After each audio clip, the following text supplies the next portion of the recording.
Hi everyone. Guess who's working on more rebatches? Me!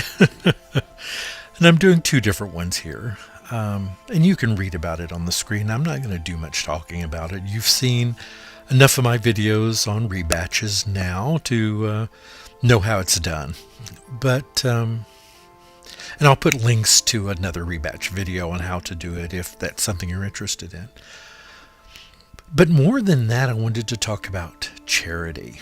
And the reason why I want to talk about charity is because in one of my recent rebatches, I talked about giving the soap to a local charity that I was working with. It's when I was making the honey wheat rebatch.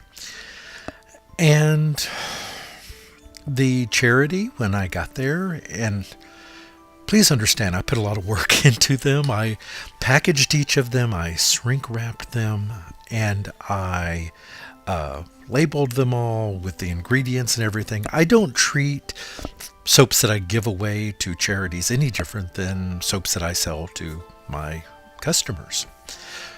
And I will tell you how disappointed I was when I got there and I was told that she'd actually spoken to her manager, who actually did come out and speak to me, and said that they couldn't take these because of a local religious charity that runs this organization. They have very specific guidelines about who can donate and what can be donated, and long story even longer. I was very unhappy, very upset, because why should the people suffer by not getting these things? In my opinion, they're suffering by not getting my soaps. Perhaps that's a little silly and conceited. I don't mean it to sound that way. But they wouldn't accept it. And so I'm stuck now with all these rebatched soaps.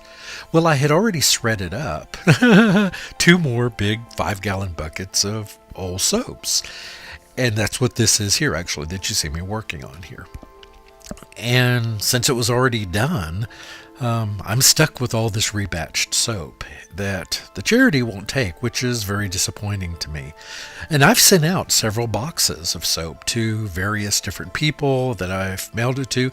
I still have a box sitting here for our dear Renee at Soaps for Love for her to give away.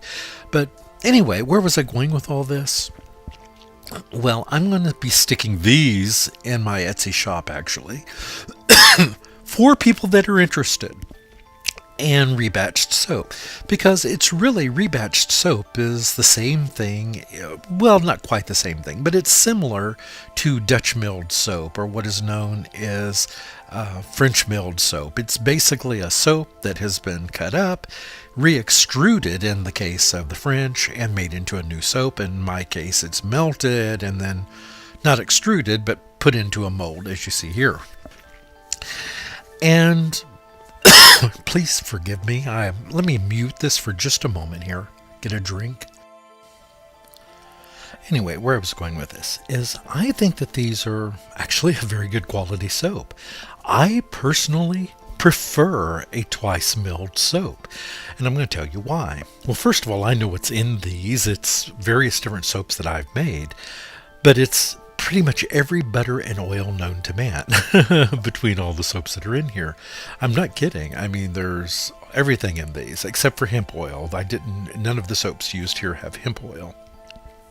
It's mostly avocado, olive oil, coconut, shea butter, cocoa butter, mango butter, castor oil. You know, the regular, the suspects, as it were. But anyway, I'm going to stick these in the Etsy store and sell them for, I'm going for $2 each of any of the rebatches I put in the store, just $2 a bar. And I'm going to give it to charity. So since they won't take my soaps, maybe they'll take the money. I don't know. I know Red Cross will. They absolutely will. They need people, they need money to help out, especially with weather patterns the way they've been, with tornadoes in weird places, like, I don't know if you saw in the news, but tornadoes in places that don't get tornadoes, and flooding in places where they normally don't get that kind of flooding, and that sort of thing. But anyway, so But that being where it may, well, one of the things I want to talk about in regard to charities is that it's not just this time of the year.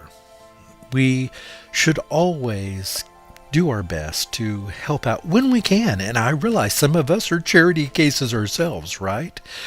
But even we can help a bit, even if it's with our time. If you can, how long does it take to drive to a location, pick up food, and carry it to someone in Meals on Wheels, excuse me.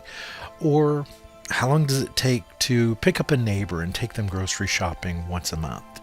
Or to cook a meal for someone who maybe isn't able to. This isn't about a lifelong commitment necessarily, although if you do it for a little bit, you'll want to do it for the rest of your life. And I'm not preaching. If I am preaching, I'm not aware I'm preaching. I'm just trying to say that if you are capable and able to do this sort of thing to help out people, someone in need, there is a need out there for you to do that. And that's pretty much it. And I am here during the holidays alone, and that's not a terrible bad thing. Please understand that.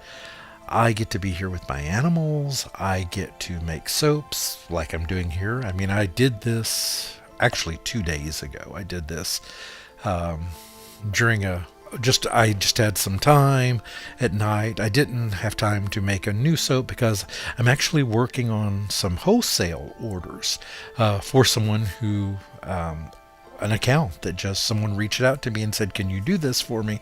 So I'm working on soaps for them right now as well. And I'll try to upload those videos as well when I can. I did film them.